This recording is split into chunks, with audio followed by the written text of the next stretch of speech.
ay gagawin na lang po namin pag magandang panahon, tutog pa po kami.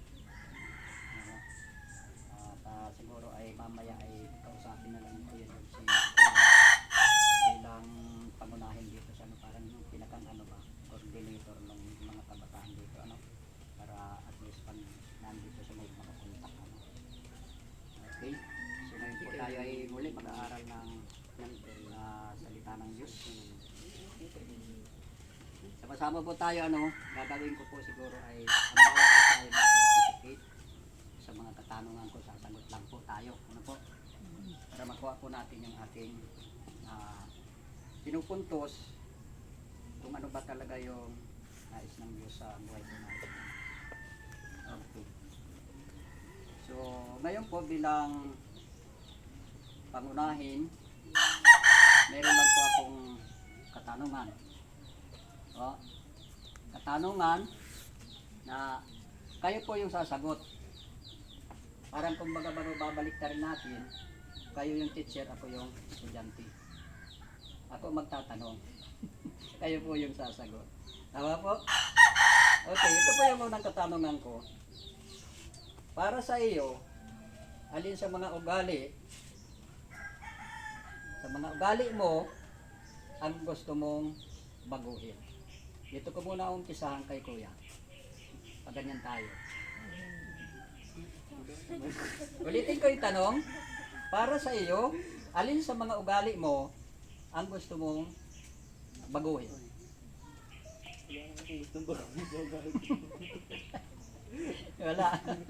Wala kang gustong baguhin. Ha? Perfect yan. Perfect. Okay, perfect. Kay nanay. Ay, dad. Siya na ang sumagot. Ang gusto ko lang pumabago sa yung madali pong mag-edit ang ulo ko. Yun. Yun. So meron, ibig sabihin, meron talagang gusto mabago si nanay. Kunting lang po kasi nagagalit na. So, di ba hindi niya yan si Kuya, babalikan kita mamaya. Okay, si nanay, ang gusto niya mabago sa kanyang pag-ugali ay yung Ganun daw po kasi. madaling uminit yung kanyang ulo. Kaunting lang, nainit yan. Okay. Dito kay Sister Nita, pag ganyan na po tayo, mabilisan lang. Ako din, ganun din po. Oh, Lord. Ganun daw kasi yung mga high blood pag ang mga dumi. Minsan, madali Minsan lang naman Ganun po. din. Abot yan. Mabilis lang tayo dito. Pagkatanong kasi May time ilang na, point lang tayo dito. may time na na din maging nanay. May time naman na hindi naman. Hindi naman lahat. ganun. Kaya, sana. Pero talagang gusto natin ay mabago. Sana totally wag na. Okay, kaya dito na tayo kay Bernadette. Ang tanong, para sa iyo, alin sa mga ugali mo ang gusto mong baguhin? Ano po, naiisip pag tinatanong mo pag dito yung Dito lang ka, naiinis ka. Ikaw unang uulitin. Okay, si Alicia, Alessia. bilis mo magalit. mabilis din magali. Si Pauline. Franca. Okay ba sana yata yung Franca? Hindi man siguro. Palagi. Minsan po kasi, Nakaka-open. Kuya Derek.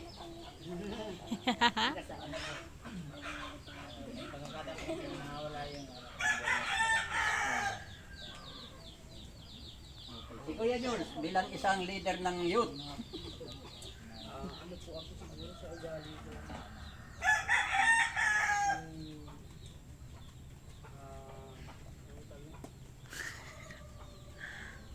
Minsan may pagkakataon na mabilis magbago ang vision minsan. Parang ganun.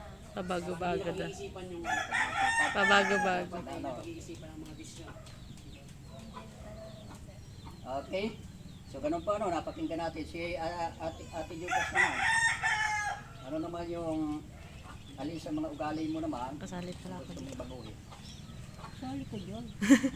Yung ano po, mga masasamang ugali. Masama talaga. Talagang masama talaga. Okay, Ate Daisy. Ako po yung yung ugali ko na iniisip ko pa lang, ginagawa ko na pala. Mas matindi. Katulad kanina, yung nasalubong ko yung kasi sa kanya. Tapos sabi ko, hindi ko siya iinikan. Talagang hindi ko na nainig. Hindi ko na ako nainikan. Okay, balikan natin si Kuya. Hindi ko tinignan. Siguro may ideya na. So, sa mga bata, ano ba ni gusto niyong baguhin sa ugali niyo?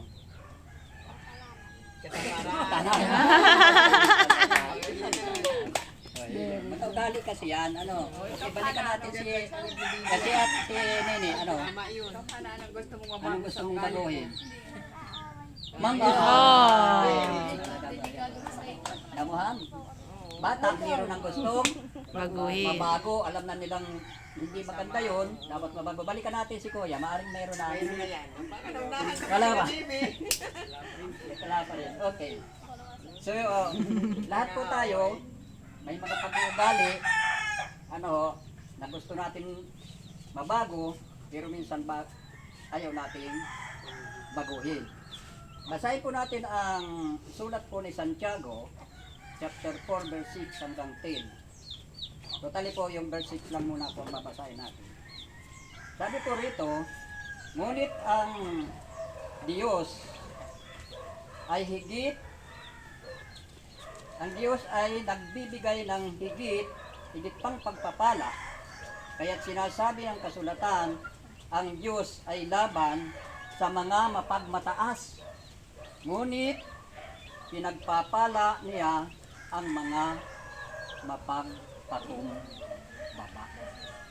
So doon po sa mga sagot natin, dinabanggit doon ano po yung binanggit dito sa Bible, yung pong pagmamataas.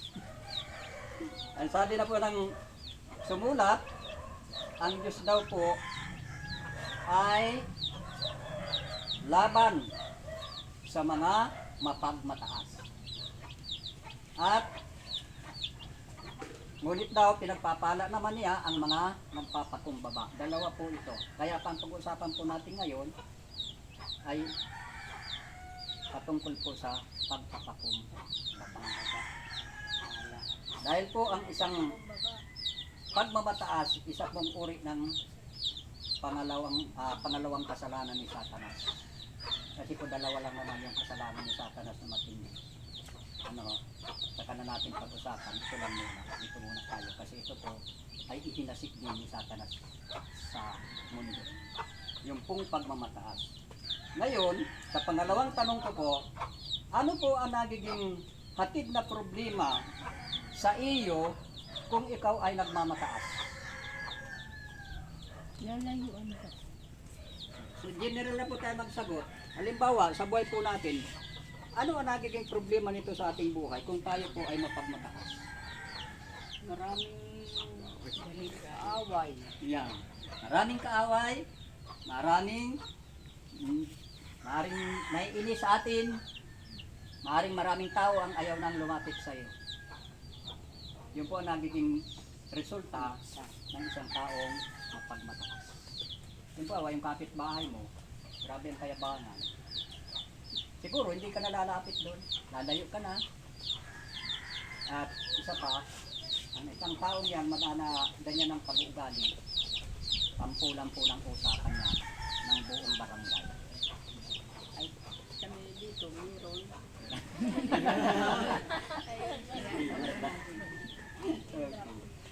So, hayaan na po natin sila. Huwag na natin pansinin sila kasi alam natin, huwag natin pangalanan.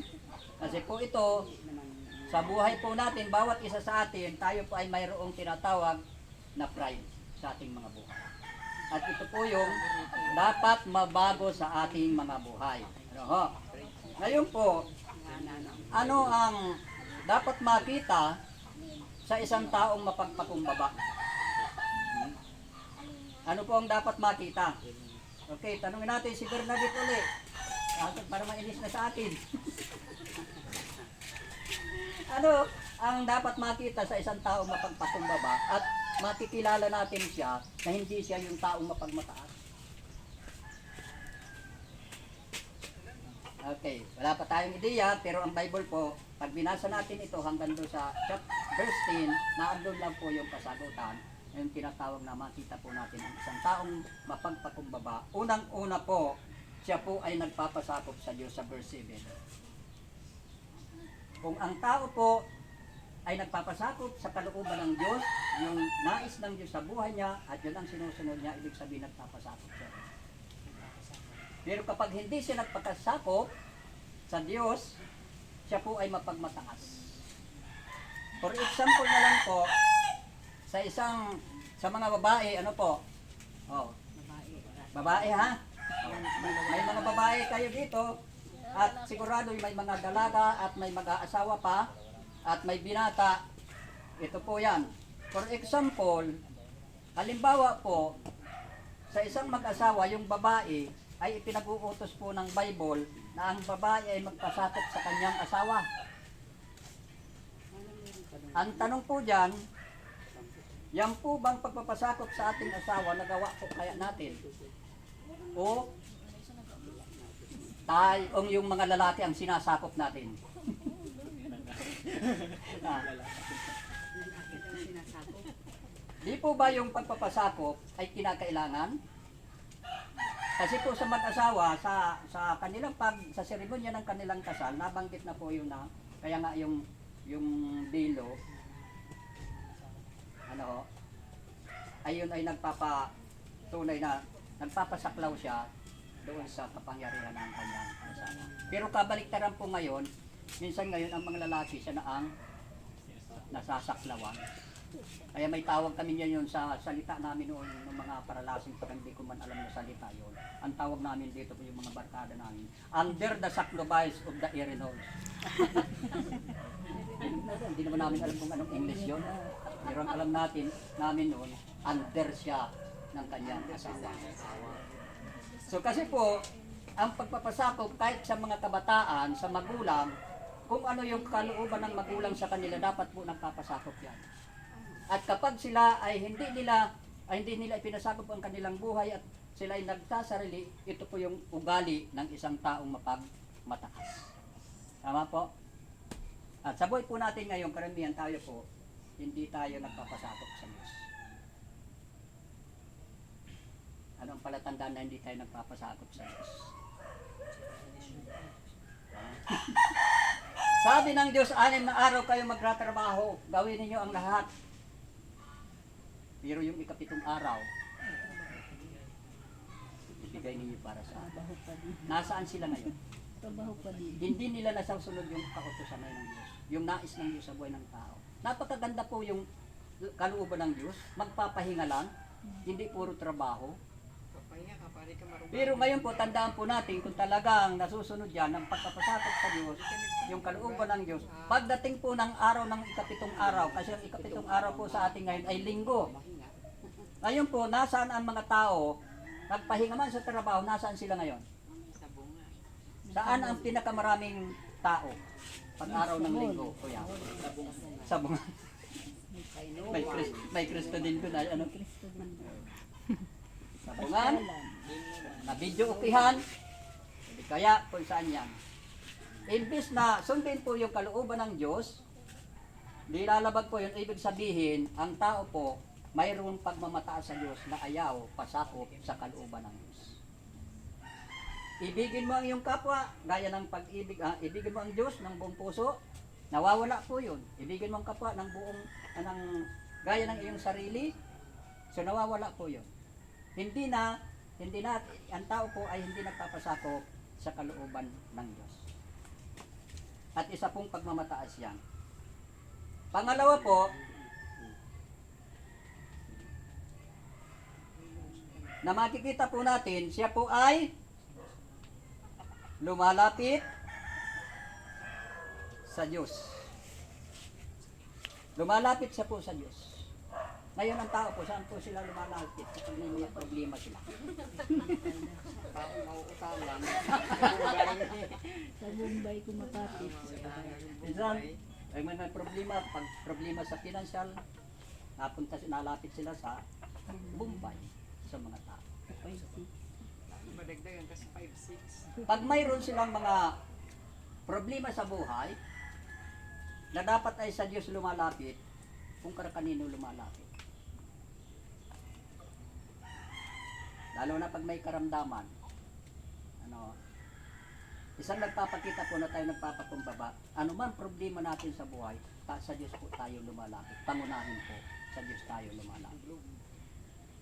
Hindi kung kanino. Dahil pag hindi po tayo nagpapasakop, hindi tayo lumalapit sa Diyos, tayo po ay nagmamataas sa Diyos. Tama po? Sabi po ng verse 8, lumapit kayo sa Diyos at lalapit siya sa inyo. So, ibig sabihin, kung tayo po ay nagpapasakop, lahat ng kalooban ng Diyos sa buhay natin, yun po ang dapat nangyayari. At pangalawa, sa ating mga problema, pangunahin dapat tayo po ay lumalapit sa Diyos. Sa anong paraan po tayo lumalapit sa Diyos? Darasal. Okay. Sabi ng iba, pagdarasal. Kasi yung pagdarasal ay isang pagkikipag-usap sa Diyos. Pero ang pangunahin po dapat, para tayo makalapit po sa Diyos, unang-una po, ay pagsisihan muna natin at talikuran ng ating mga kasalanan. At tayo lumapit sa Diyos at patatawarin tayo natin. Pero bakit po sinasabi minsan ng tao, wala na dapat, ulitin ko lang, hindi naman masyadong ma-open si Kuya sabi niya, wala na sa akin dapat baguhin sa aking pag-uugali. Wala akong kasalanan, ako'y matuwid, nagbibigay ako, mabait ako, wala akong kaaway. Katuwiran lang po natin yan, pero ang totoo, sabi po ng Bible, walang taong matuwid, wala kahit isa, ang lahat ay nagkasala. Kaya wala tayong dapat ipagmalaki na wala na akong kasalanan. Oo, mabait tayo, pero yung kasalanan na minana natin kay Adan, dala-dala po natin. Kaya ang sabi ng Roma chapter 5 verse 12, ang kasalanan ay pumasok sa sanlibutan sa pamagitan ng isang tao at ang kamatayan ay lumaganap sa sanlibutan dahil ang lahat ay nagkasala. So wala tayong pwedeng ipagmalaki sa Diyos na wala tayong nagkasala.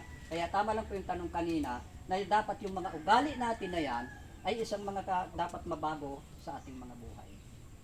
Hindi lamang yung pagkainis, pagkagalit, hindi lamang yung madali tayong magdesisyon, dapat lahat ng masasamang nagagawa natin na hindi ka nais-nais sa Diyos, dapat po yan mabago.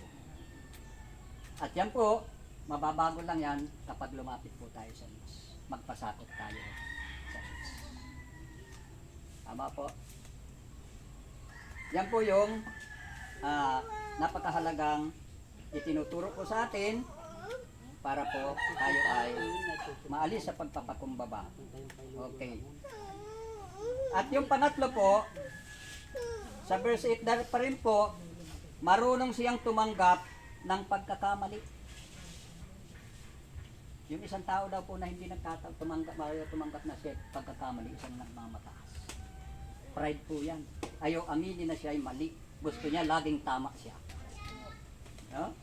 Halimbawa sa mag-asawa, nag-aaway ang mag-asawa. Sa mag-asawa, malimit po yan. Gusto niya siya lagi ang tama. Pero mali na siya, gusto pa rin ipagdiinan na siya ay tama. May tama kasi. Kaya may tama. Tama siya. May tama siya. lahat po gagawin. Pag ayaw niyang tumanggap ng pagkakamali, lahat gagawa yan ng katuwiran para takpan lang yung kanyang pagkakamali. Ay hindi naman katakataka yan kasi minana po natin yan kay Adan. Kasi nung sila po'y magkasala, para matakpan yung kanilang kahubaran, nagtagni-tagni ng mga dahon para ipantapal doon sa kanilang kahubaran. Yan po ay pag-uugali ng tao ngayon na nagkamali na siya, nagtatagpi pa siya ng mga katuwiran para lang takpan yung kanyang pagkakamali. No? Kaya, yung pong katulad nun yan, pride po yan. Ayaw umami ng pagkakamali. Alam mo nangyari kay Adan? Nagsisihan na lang ay. Nung hinahanap na ng Diyos, natabo po ako. Bakit? Kumain ka ba? Ito kasi pong ibinigay mo sa ating babae ay. Kaya ngayon po, sisihan ng sisihan. Ako sabi ng babae, ito kasi pong ahas eh. Ay tatlo lang sila doon. Yung ahas, wala nang maituro. Mabuti pang ahas, tahimik na lang, alam na siya ang daya. Nadaya. Ano? May nadaya siya. Ibali na anya. Nakadaya naman ako. Nadaya. So doon po sa sistemang yon, Yun po ay isang mana natin na pag-uugali na hindi maganda, yung hindi tayo marunong tumanggap ng pagkakamali. Kasi sana pag nagkamali siya. Aminin mo na. Isang nagpapakumbaba. At sa harapan po ng Diyos, dapat po tayo magpakumbaba na tayo lalapit sa Diyos, magpapasakop sapagkat tayo makasalanan, aminin na natin na tayo makasalanan sa harapan ng Diyos. Yung iba po ayaw lumapit kasi sabi, matuwid na sila. Pero pag binasa mong Bible, walang taong matuwid, wala kahit isa. Amen. So ito po yung sabi rito, sa verse 8, hugasan ninyo ang inyong mga kamay. Kayong mga makasalanan, linisin ninyo ang inyong puso. Kayong pabago-bago ang isip. Papatungkol po dyan sa pag-amin ng kanyang pagkakamali sa harapan ng Diyos. Pero ang iba, bakit ako magsisisi, anong kasalanan ko? So yan po ay pride po yan. Sabi po ng Marcos chapter 7 verse 21, sapagkat sa loob sa puso ng tao nagsisimula ang masasamang isipan. Dito po yan sa puso. Sa mga isipan. Pang-apat po, mahabagin sa kapwa. Sabi po ng verse 9, maghinagpis kayo, umiyak at tumangis, palitan ninyo ng pagluha ang iyong tawanan at ng kalungkutan ang inyong kagalakan. Alam po ninyo yung mga taong yung parang pagtatawanan ka lang, hamakin ka. Yan po ay isang pagmamahal. Ako mo nakita mo na yung taong ganito, pagtatawanan mo na lang. Bahala ka, buti nga sa'yo. Yan, yung ganyan nangyari mo kasi makaganyan ka ganyan ka. Ayun mga ganyan. So imbes po na ganunin natin sila, dapat po magkaroon tayo ng tinatawag na pagkaawa. Yung kahabagan sa mga taong nagkakaroon po ng hindi maganda. Okay, sabi po ng verse 9, sa verse 9 pa rin po, maghinagpis kayo. Ito pong binasa kong ito, maghinagpis at palitan daw po ng kagalan. Ano po ang bunga ng pagpapakumbaba? Ayon po doon sa ating binasa sa verse 6 po, pinagpapala niya ang mga nagpapakumbaba. Ibig sabihin ng isang taong mapagpakumbaba, unang-una, pag lumapit sa Diyos at umamin siya ng kanyang kasalanan, unang-unang pinagpapala sa kanya, pinatawad siya ng Diyos sa kanyang mga pagkakasala. Sabi po na verse 10, magpakumbaba kayo sa harapan ng Panginoon at itataas niya kayo. May dalawa lang po tayong makita sa Bible kung paano po si Satanas gustong magpakataas. Gustong laktawan ang kapangyarihan ng Diyos. Siya naman po yung ibinagsak dito sa lupa. At ang Panginoong Hesus po, na nagpakababa naman, galing sa taas bumaba, nagpakababa, siya naman pong itinaas. Ibig sabihin po, si Satanas ang promotor ng ugaling pagmamataas. At si Jesus Christ ang siyang modelo ng pagpapakumbaba. Kaya naman siya po ay itinaas. Okay, panghuli pong verse sa Lucas chapter 18 verse 14, sabi po roon, sapagkat ang sino mang nagmamataas ay ibababa at ang nagpapakataas, ang nagpapakababa ay itataas. Ganun po yung nais ng Diyos na ang isang taong mapagpakumbaba ay itinataas ng Diyos.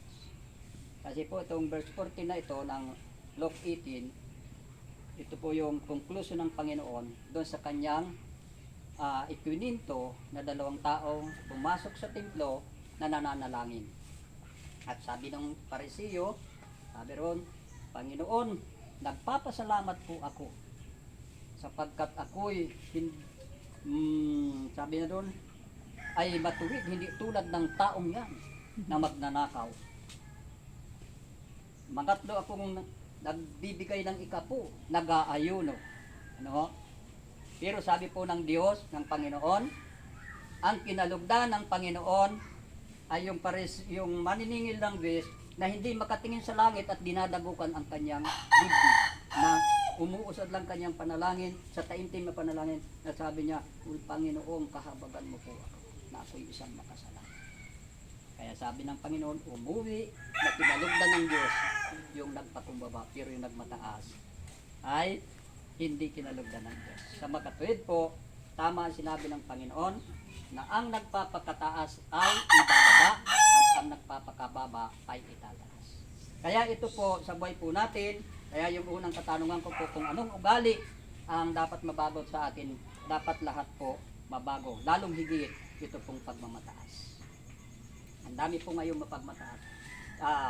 Maging noong unang panahon pa po ang Panginoon, nangaral na ng paghahari ng Diyos, napakaraming taong hindi naniniwala, mga nagmamatigas sila, pero ang pagtaba ng Panginoon dito para lang iligtas ang sangkatauhan.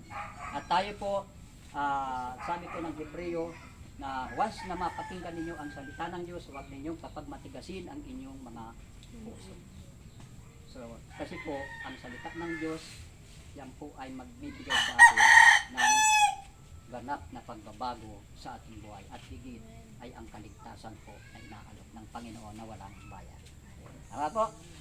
Okay. Yun po, yung ating pinag-aralan sa oras na ito, yung tinatawag na pagpapakumbaba, sapagkat po, ito po ang ayaw na ayaw ng Panginoon, yung mapagmataas na tao.